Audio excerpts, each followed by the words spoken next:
आज हम 12th agriculture का जो चैप्टर चल रहा था संघ प्रोटोजोआ पैरामीशियम में हमने आपको पहले 2 वीडियो में ये बताया कि पैरामीशियम का स्ट्रक्चर क्या होता है और पैरामीशियम में श्वसन की क्रिया, पोषण की क्रिया। आइए आज हम बात करते हैं रिप्रोडक्शन इन पैरामीशियम। पैरामीशियम में जनन किस तरह से होता है, क्या क्या कंडीशन होती है जनन में, किस तरह से नया जो एक पैरामीशियम जो है वो किस तरह से दूसरे 2 पैरामीशियम को जन्म देता है। आइए इसके बारे में बात करते हैं। तो जो पैरामीशियम होता है, पैरामीशियम में 2 तरह का जनन पाया जाता है। इसमें अलैंगिक भी होता है और लैंगिक जनन भी होता है। तो हमने यहाँ पे लिखा हुआ है अलैंगिक जनन में जो है द्विखंडन विधि द्वारा जनन होता है और लैंगिक जनन में संयुग्मन द्वारा जनन होता है। तो पहले हम बात करते हैं किसके बारे में, द्विखंडन, बाइनरी फ्यूजन के बारे में। बाइनरी फ्यूजन में किस तरह से पैरामीशियम जो है वो एक पैरामीशियम में से 2 पैरामीशियम जन्म लेते हैं। तो आइए किसके बारे में सबसे पहले बात करते हैं, पैरामीशियम में अलैंगिक जनन। पहला कौन सा हो गया, द्विखंडन। कौन सी विधि हो गई, द्विखंडन विधि। तो द्विखंडन में होता क्या है, प्रायः ये माना जाता है कि जो ये द्विखंडन होती है विधि, इसमें 22 से 24 जो प्राय घंटे होते हैं, 22 से 24 में एक बार ये द्विखंडन विधि जरूर कंप्लीट करता है। कौन, पैरामीशियम द्विखंडन के द्वारा ही ये जनन करता है 22 से 24 घंटे में एक बार। तो यहाँ पे क्या है, द्विखंडन जैसे नाम से ही स्पष्ट है कि जब एक जो पैरामीशियम है 2 पैरामीशियम में कन्वर्ट हो जाएगा। ये होगा किस तरह से, तो यहाँ पे क्या है, द्विखंडन में क्या है, अनुकूल परिस्थितियाँ जब होंगी, क्या होगा, अनुकूली जब परिस्थितियाँ होंगी तभी ये क्या होगा, किस तरह का डिवीज़न होगा, विभाजन होगा या द्विखंडन होगा। अनुकूली परिस्थितियों में पैरामीशियम विभाजित होगा। तो एक बात तो ये हो गई कि कब होगा, किस परिस्थिति में होगा पैरामीशियम में विभाजन, अनुकूली परिस्थिति में होगा। और द्विखंडन यहाँ पे मान लेते हैं, क्या हमने आपको पहले बताया भी था कि ये मान लेते हैं क्या है, पैरामीशियम है, कोई पैरामीशियम है, इसको हमने कहा स्लीपर जंतु भी कहते हैं। और ये यहाँ इसके क्या लगे होते हैं, सीलिया लगे होते हैं, ठीक है, ये क्या है, सीलिया पाए जाते हैं। ये इसके क्या है, मुख खांच होती है और यहाँ पे जो है इसका गुरु केंद्रक होता है, इसको हम क्या कहते हैं, गुरु केंद्रक। और इसके साइड में जो केंद्रक होता है उसको हम क्या कहते हैं, लघु केंद्रक। क्या बोलते हैं, लघु केंद्रक। तो विभाजन का काम जो है वो लघु केंद्रक और गुरु केंद्रक जो है मिल करके ही कंप्लीट करते हैं। तो एक ये क्या है, एक पैरामीशियम है, ये क्या है, एक पैरामीशियम है। यहाँ पे क्या है, ये क्या है, गुरु केंद्रक। अब लघु केंद्रक है। और लघु केंद्रक में जब क्या होगा, विभाजन होगा, किस तरीके का विभाजन होगा, सूत्री विभाजन होगा। किस तरह का विभाजन होगा, सूत्री विभाजन होगा। माइटोसिस डिवीजन होगा, इसको क्या कहेंगे, माइटोसिस डिवीजन होगा। अब यहाँ पे क्या है, लघु केंद्रक में क्या हो रहा है, सूत्री विभाजन हो रहा है। और गुरु केंद्रक में किस तरह का विभाजन होगा, इसमें ये क्या हो जाएगा, लंबा हो जाएगा, मतलब असूत्री विभाजन होगा। किस तरह का होगा, असूत्री विभाजन होगा, अमाइटोसिस हो जाएगा। यहाँ पे किस तरह का विभाजन हुआ, अमाइटोसिस डिवीजन हो जाएगा, असूत्री विभाजन।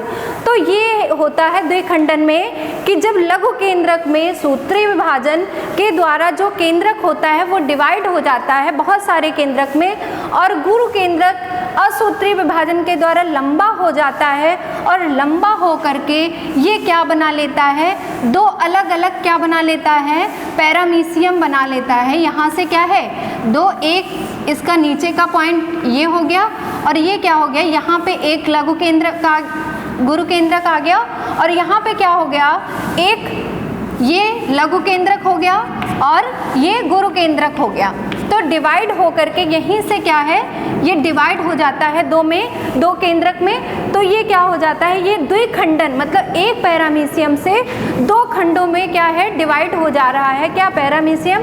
तो ये यहाँ पे कौन सी क्रिया कंप्लीट हो जाती है, द्विखंडन की। द्विखंडन के द्वारा ये क्या बन जाते हैं, 2 पुत्री, क्या बन जाते हैं, 2 पुत्री विभाजन के द्वारा दो पुत्री जंतु किस तरह के, पैरामीशियम, ठीक है। तो क्या बन जाएंगे, दो पुत्री या जो संतति, इसको क्या कह सकते हैं, संतति, संतति जंतु बन जाते हैं। तो यहाँ पे ये कौन सा विभाजन दिखाया जा रहा है, द्विखंडन, बाइनरी फिजन है, जिसके द्वारा क्या है, लघु केंद्रक, लघु केंद्रक में कौन सा डिवीजन होगा, माइटोसिस डिवीजन, और गुरु केंद्रक में असूत्री अमाइटोसिस डिवीजन होगा। दोनों के द्वारा डिवाइड होकर के यहाँ से इसका जो है केंद्रक में खिंचाव उत्पन्न होगा और दो किस में टूट जाएगा, दो केंद्रक में टूट जाएगा। और इस तरह से लघु केंद्रक और गुरु केंद्रक में दोनों पार्ट में अलग अलग बराबर भाग आ जाएंगे और क्या बन जाएंगे, दो पुत्री जंतुक बन जाएंगे। तो यहाँ पे कौन सी क्रिया कंप्लीट होती है, द्विखंडन। ये हम कौन सा कंडीशन आपको बता रहे थे, अलैंगिक जनन का, असेक्सुअल रिप्रोडक्शन बता रहे थे। तो ये आपका कौन सा विभाजन कंप्लीट हो जाता है जनन का, आपका ये आपका द्विखंडन कंप्लीट हो जाता है। अब आइए हम बात करते हैं किस विभाजन के बारे में, संयुग्मन द्वारा। संयुग्मन क्या होता है, ये क्या होता है, लैंगिक जनन की कंडीशन होती है। देखिए अलैंगिक में किसी भी दो जनकों की आवश्यकता नहीं होती है, लेकिन जो आपका लैंगिक जनन है इसमें दो पैरामीशियम की आवश्यकता होती है। यहाँ पे क्या है, एक पैरामीशियम ये है, मान लेते हैं ये क्या है, एक पैरामीशियम है, ठीक है। इसको हम क्या कहेंगे, पैरामीशिया बोलते हैं। क्या बोलते हैं, पैरामीशिया बोलते हैं। तो ये क्या है, एक पैरामीशिया है और दो क्या है, ये दूसरा आ गया, कौन सा, एक दो केंद्रक होते हैं इसमें, किसमें, पैरामीशियम में। हमने बताया आपको एक लघु केंद्रक होता है छोटा और एक होता है बड़ा केंद्रक, जिसको क्या बोलते हैं, गुरु केंद्रक। तो एक हो गया लघु केंद्रक और एक क्या हो गया आपका गुरु केंद्रक। तो यहाँ पे क्या है, दोनों संयुग्मन यहाँ पे मिलते हैं। तो इस कंडीशन को क्या बोलते हैं, अंतर्द्रव्यी क्या बना लेते हैं, अंतर्द्रव्यी पूल बना लेते हैं। क्या बना लेते हैं, अंतर्द्रव्यी पूल बना लेते हैं, किसमें, संयुग्मन कंडीशन में, ठीक है। तो यहाँ पे क्या है, दो पैरामीशिया जब आपस में मिल जाते हैं और मिल करके अंतर्द्रव्यी पूल बना लेते हैं, यहाँ पे ये क्या है, आपस में इसके कोशिका द्रव भी मिल जाते हैं साथ में। तो यहाँ पे क्या होता है, अंतर्द्रव्यी पूल मिल करके क्या बनाते हैं, यहाँ पे जब बनेंगे दो पैरामीशिया तो इसको हम क्या बोलते हैं, संयुग्मक बोलते हैं। क्या बोलते हैं, संयुग्मक। क्या बोलेंगे यहाँ पे, इसको ये मिल गए आपस में और मिल करके क्या बना रहे हैं, संयुग्मक। क्या बना लेते हैं, संयुग्मक बना लेते हैं। संयुग्मक बनने के बाद में क्या होता है, यहाँ पे लघु केंद्रक में हमने बताया आप डिवीज़न होगा, सूत्री विभाजन होगा। तो सूत्री विभाजन के द्वारा लघु केंद्रक जो है कई सारे केंद्रकों में डिवाइड हो जाता है, अपने कोशिका द्रव में इसी में विभाजन होने लगता है। और इसमें क्या होता है, चार तरीके सेल बनेंगी सूत्री विभाजन में, और तीन जो होंगी वो डेड हो जाएंगी, मतलब मर जाएंगे, और जिसमें से बचेगा एक केंद्रक। अब यहाँ से क्या है, धीरे धीरे इनमें विभाजन होगा और ये क्या बना लेंगे, एक, दो, तीन और यहाँ पे क्या है, चार जो हैं क्या बना लेते हैं, पैरामीशियम बना लेते हैं। यहाँ पे विभाजन के द्वारा क्या बना लेते हैं, चार पैरामीशियम। इसको हम बोलते हैं संयुग्मक।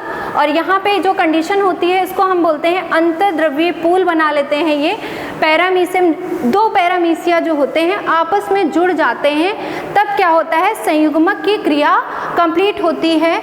किसमें, लैंगिक जनन में। मैंने बताया कि लैंगिक जनन में दो पैरामीशिया का होना आवश्यक है, ये कंडीशन होती है। तो यहाँ पे क्या है, जो गुरु केंद्रक और लघु केंद्रक दोनों में विभाजन होता है।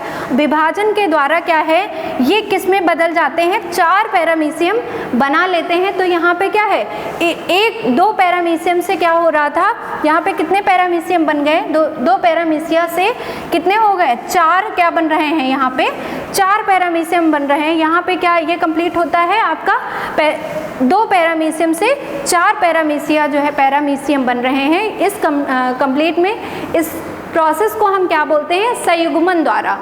कौन सी प्रोसेस है, लैंगिक जनन की संयुग्मन द्वारा इसको सेक्सुअल रिप्रोडक्शन बोलते हैं। और यहाँ पे क्या है, ये आपका कौन सा कंप्लीट होता है कॉन्सेप्ट, संयुग्मन द्वारा। तो यहाँ पे आपने पढ़ा कि किस तरह से पैरामीशियम में जो है वो जनन की कंडीशन पूरी होती है कि द्विखंडन में एक पैरामीशियम से दो आपके क्या बनते हैं, दो पैरामीशियम बनते हैं और इससे आपके क्या बन रहे हैं, चार संयुग्मन द्वारा भी डिवाइड होके जो है पैरामीशियम बन रहे हैं। लेकिन जो आपका क्या था, लैंगिक जनन था, लैंगिक जनन में संयुग्मन द्वारा होगा, ये आपको ध्यान देना है। और द्विखंडन जो है वो अलैंगिक जनन का पार्ट है। मैंने बताया था लैंगिक जनन और अलैंगिक जनन होते हैं। जंतुओं में दो ही प्रकार का जनन होता है, लैंगिक जनन और अलैंगिक जनन। अब हम आइए बात कर लेते हैं कि यहाँ पे क्या है, एक लास्ट में अंतर दिया हुआ है, अमीबा और पैरामीशियम में अंतर क्या है, अमीबा और पैरामीशियम में अंतर। तो आइए इसके बारे में हम छोटा सा इसी में बता देते हैं। अमीबा और पैरामीशियम में अंतर क्या है, अंतर में हमने सबसे पहले बात की थी, क्या है अंतर में सबसे पहला पॉइंट क्या है, एक कोशिकीय जंतु है, क्या है, एक कोशिकीय जंतु हैं, दोनों क्या हैं, एक कोशिकीय जंतु हैं, अमीबा भी और पैरामीशियम भी। तो ये भी क्या हो गया, ये तो समानता हो गई इसकी, ये भी क्या है, यूनिसेलुलर है या एक कोशिकीय प्राणी है, क्या है, एक कोशिकीय की जंतु हैं या एक कोशिकीय प्राणी हैं। अब दूसरा पॉइंट क्या है, अब देखिए अमीबा में मैंने बताया था कि जो पादाब होते हैं, इस तरह का अमीबा की कोई निश्चित आकृति नहीं होती है, मैंने बताया था।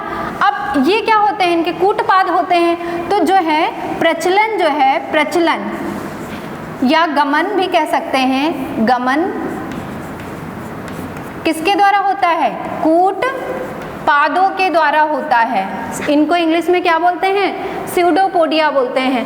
अब इसमें क्या होता है, मैंने बताया था इनमें क्या होते हैं, पादाब होते हैं या इनको हम बोलते हैं सीलिया, क्या बोलते हैं, सीलिया। तो इनमें जो गमन है किसके द्वारा होता है, सीलिया द्वारा होता है। सीलिया मैंने आपको बताया था, ये पैरामीशियम है और इनके साइड में जो आपका मैंने बताया था कि यहाँ पे जो इसकी आवरण होता है, इस आवरण का मैंने पेलिकल नाम बताया था। तो पेलिकल आवरण के ऊपर जो छोटे छोटे रोम जैसे लगे होते हैं, रोमाभ भी इनको बोलते हैं, क्या बोलते हैं, रोमाभों द्वारा, क्या है, रोमाभों द्वारा होता है प्रचलन। तो ये क्या हो गया, अमीबा और पैरामीशियम में अंतर हम आपको बता रहे हैं।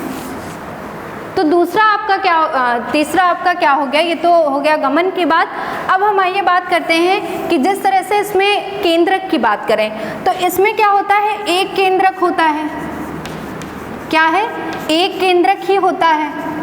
लेकिन इसमें हमने बताया कि दो केंद्रक होते हैं, क्या होते हैं, दो केंद्रक होते हैं। और दो केंद्रक में मैंने बात करी थी अभी, लघु केंद्रक की, लघु केंद्रक की और गुरु केंद्रक की, गुरु केंद्रक की। अब लघु केंद्रक भी डिवीजन का काम करता है, विभाजन का, और गुरु केंद्रक भी में सहायकता, मतलब विभाजन में जो डिवीजन में सहायक अंग के रूप में कार्य करता है। तो यहाँ पे फोर्थ कंडीशन क्या है, अगला फोर्थ में अंतर क्या है, तो यहाँ पे जो जनन होता है, जनन में मैंने बताया आपको अमीबा में जनन जो है वो द्विखंडन, मुकुलन,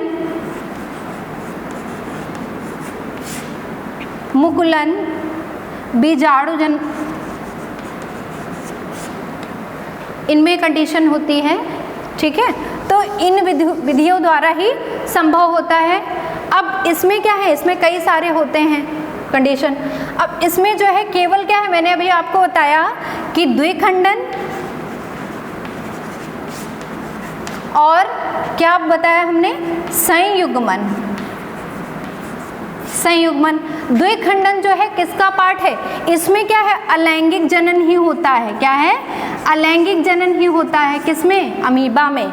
लेकिन इसमें जो है अलैंगिक और लैंगिक जनन दोनों होते हैं। द्विखंडन जो है किसका पार्ट है, अलैंगिक जनन का, अलैंगिक जनन का, और संयुग्मन जो है वो लैंगिक जनन का पार्ट है।